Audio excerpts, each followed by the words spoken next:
Zimbabwe's opposition Citizens Coalition for Change has come out victorious in this past weekend's parliamentary and local government by-elections. The party won 19 of the 28 National Assembly seats, and the by-elections, of course, are seen as many as a preview of next year's general polls, which ZANU-PF has dominated since Zimbabwe's independence in 1980. Of course, much of those results are also contested. This is in various election cycles. We're joined now by researcher, writer, and Zimbabwe-based human rights defender, Thandekile Moyo. Ms. Moyo, good evening to you. Thank you for your time tonight. For many reasons, I suppose, this past weekend's by-election was seen as somewhat of a litmus test for what the opposition may be able to do going into next year's election. Now, is that founded on tangible change that has taken place on the ground, or is it really the hopes of people that are wanting something different for Zimbabwe? Good evening, and thank you for having me. So it's definitely rooted in the hopes of people that want some change in Zimbabwe. But the elections have gone and shown us that that change is possible. Because, winning 19 out of 28 election seats is something that we can go by to show that indeed change can happen in the country. When it comes to the way in which the election was conducted, were there any concerns that arose? Yes, definitely. So before the elections, the environment was not level. For you to declare any election free and fair, you don't just look at the election day. You have to look at what transpired up to the day of elections. So we've been having issues with the voters' roll register where other parties participating in the election did not have access to the voters' roll. And when they did have access to the voters' roll and saw some irregularities, those irregularities were not fixed at all. So we went into the election with a disputed voters' roll, and that proved to be problematic. As I observed at the polling station where I was, so many people were turned away. They were turned away because either their names were not on the voters' roll at all, or they had gone to the wrong polling station, meaning that people did not have this information prior to the election. So that on its own, the issue of the voters' roll is problematic. And also, we have an electoral body that people have no trust and confidence in. We have no trust and confidence in that body because we do not even know how people are recruited into the Zimbabwe Electoral Commission.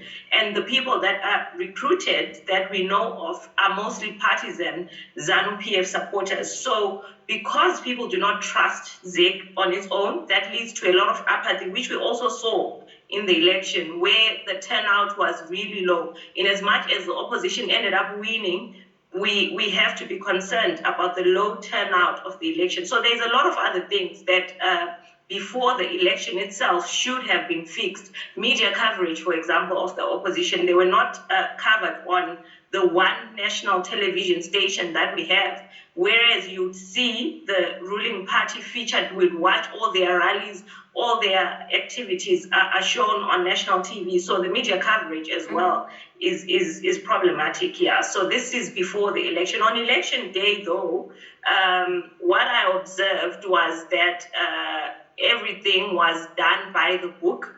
The counting was done by the book. The ballot box was sealed. I did not see anything untoward going on the day of the election. There are questions about, the free and the fairness of the elections that are held, and the two parameters that we can look at that through is on the actual voting day and on the lead up to the vote. So the environment that is created in the country ahead of the elections, like what we saw yesterday.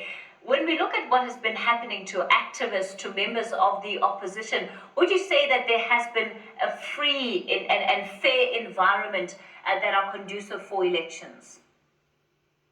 Definitely not. There has not been a free and fair environment conducive for elections, because what we must ask ourselves is that, do people feel safe enough to campaign to get voted for? Did people feel safe enough to go and vote? Because we have some constituencies like the rural areas where voters are intimidated and told that if they don't vote for the ruling party, something bad will happen to them. And there's no reason for them not to believe that they'll be harmed if they do not vote for the ruling party. Because as we saw in the lead up to the elections, we had some election violence going on at a rally that was held by the opposition party in Kwekwe, where one of the CCC members was murdered by ZANU-PF youth. So that feeling of insecurity in the voters as well as the candidates proves that the environment is not free at all and it is not fair. While when it comes to the outcome of the vote, on the surface level, it could very well look like the ZANU-PF has dominated election cycles. But of course, it has not been without accusations of vote rigging and in some instances of stealing the election effectively. So when it comes to the accountability of the Zimbabwe Electoral Commission, are you seeing any signs that suggest that it is in a stronger place in as far as the transparency that you're getting out of it, the accountability to really ensure that all its mechanisms are above and can withstand scrutiny?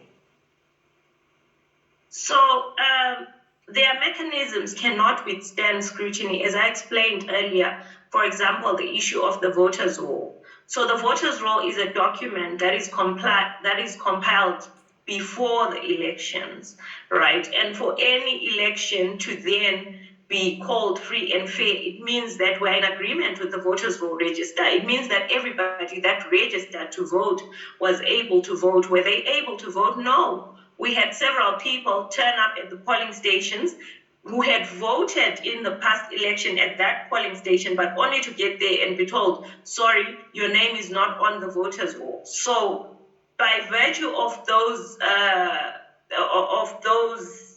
don't know if I should call them errors or that corruption by ZEC, we cannot call the election free and fair.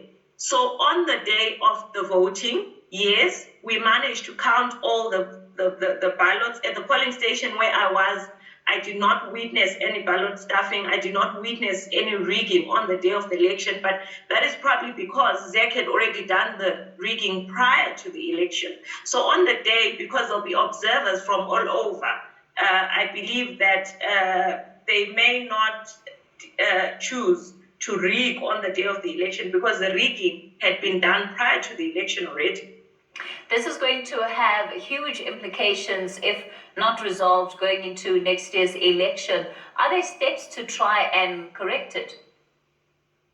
So there has been civil society organizations that are the ones that raised alarm on the voters' roll. There's a team called Pachelu Zimbabwe, which is mostly they operate on Twitter, and they're the ones that have been telling people about these irregularities on the voters' roll. So we have civil society organizations that have gone out to investigate what it is that ZEC is doing wrong and is telling the people about it. So it is now up to the people of Zimbabwe to decide whether or not they're going to demand reforms prior to the election in 2023, because I believe without sorting out these reforms, we're going to be in big trouble come 2023. We had some polling stations where 20% of the voters were turned away because of these voters' roll issues. So if those are not fixed by 2023, opposition is going to be in big trouble. And there's also the issues of the pre-election violence. The ruling party has to be held accountable for that violence so that come 2023, people will have confidence and feel secure enough to go and vote. Researcher, writer, and human rights defender based in Zimbabwe, Thandekile Moyo. Let's leave it there for tonight.